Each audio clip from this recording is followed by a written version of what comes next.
नमस्कार साथीहरू, आज म आएको छु बेङ्गलोरको कात्री पार्कमा। यो पार्क यहाँको निकै शान्त अनि चर्चित पार्क हो।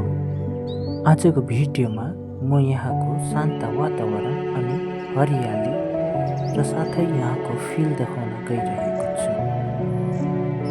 यहाँ प्रवेश गर्दा नै हरियाली र खुल्ला ठाउँले मन एकदमै फ्रेस बनाइदिन्छ।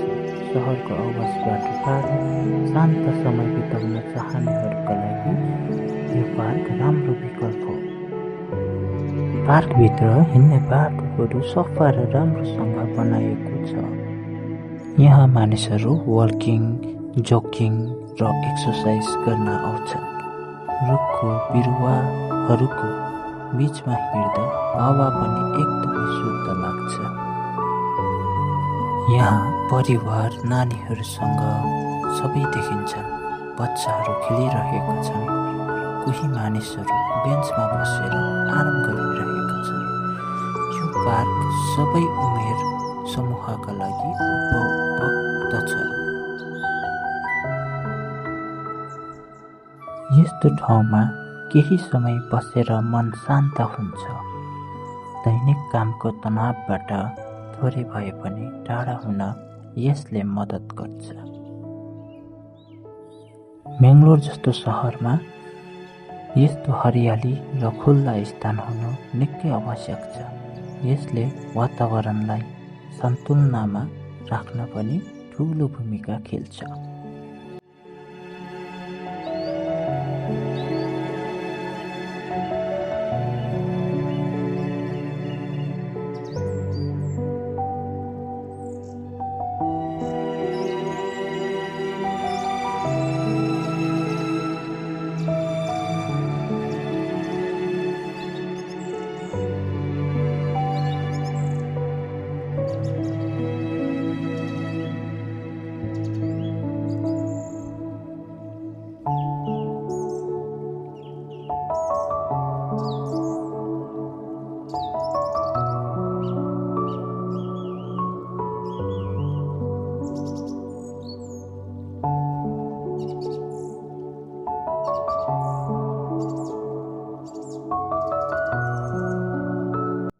यदि तपाईहरू पनि बेङ्गलोर आउनुभयो भने कात्री पार्क एकचोटि भिजिट गर्नुहोला।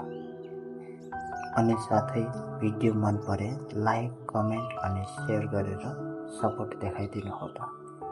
हुन्छ, धन्यवाद। फेरि अर्को भिडियोमा भेटौँला।